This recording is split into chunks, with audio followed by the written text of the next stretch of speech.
उत्तर प्रदेश के मुख्यमंत्री योगी आदित्यनाथ ने 75वें स्वतंत्रता दिवस के मौके पर लखनऊ में ध्वजारोहण किया और इस दौरान उन्होंने क्रांतिकारियों को याद किया। उन्होंने कहा कि ये वर्ष देश की आजादी का अमृत महोत्सव का वर्ष है। उन्होंने प्रदेशवासियों को शुभकामनाएं दी। इस मौके पर उन्होंने स्वाधीनता सेनानियों को भी श्रद्धांजलि दी।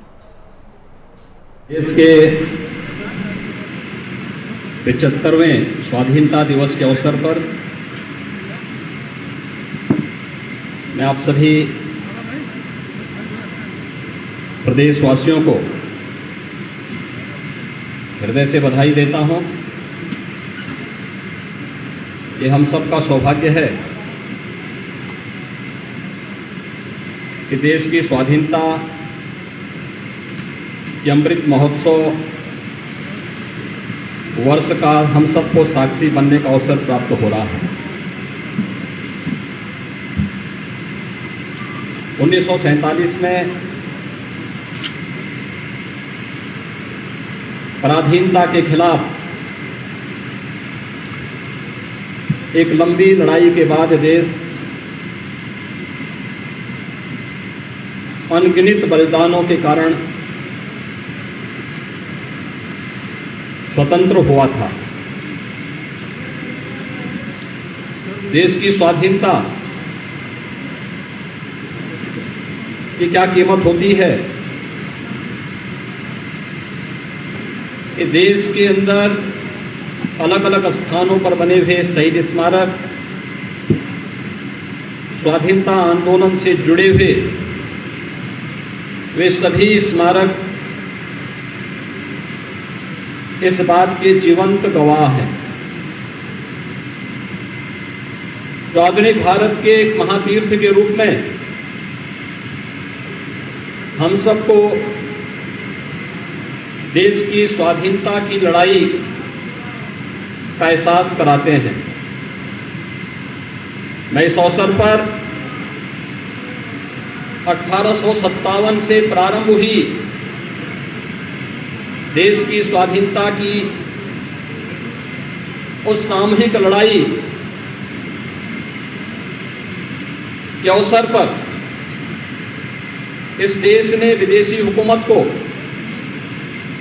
अपनी ताकत का एहसास कराया था। कहीं झांसी में रानी लक्ष्मीबाई के नेतृत्व में, कहीं बलिया में मंगल पांडे का नेतृत्व, कहीं लखनऊ में स्वाधीनता आंदोलन के लिए मर मिटने वाले सभी क्रांतिकारी, कोई मेरठ में, कोई गोरखपुर में और देश के अलग अलग भागों में एक सामूहिक लड़ाई देश की स्वाधीनता के लिए आगे बढ़ी थी। उसी का प्रतिफल है कि मात्र 90 वर्षों के अंदर विदेशी हुकूमत को इस देश को छोड़ने के लिए मजबूर होना पड़ा था।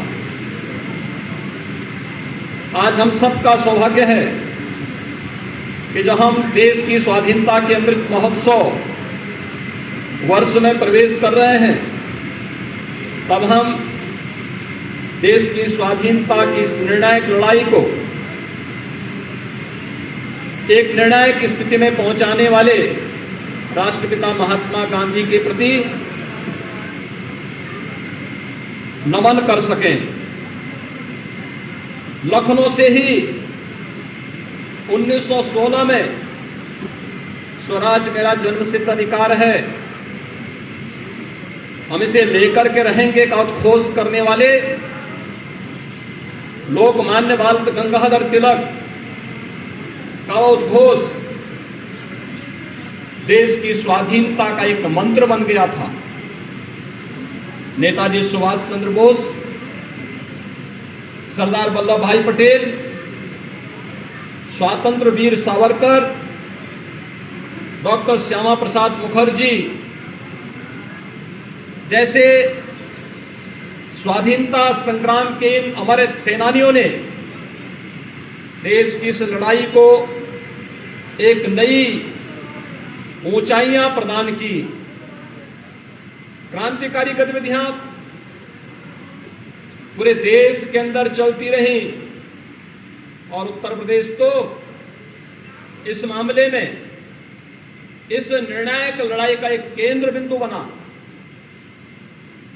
जब हम देश की स्वाधीनता के अमृत महोत्सव। तो इसी के साथ इस बुलेटिन में इतना ही। इजाजत दीजिए। जय हिंद।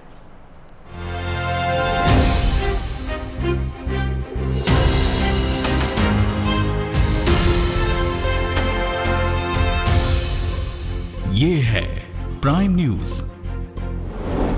क्योंकि सच जरूरी है। उत्तराखंड में सामान्य, लघु और सीमांत किसानों को आर्थिक रूप से मजबूती देने और उनके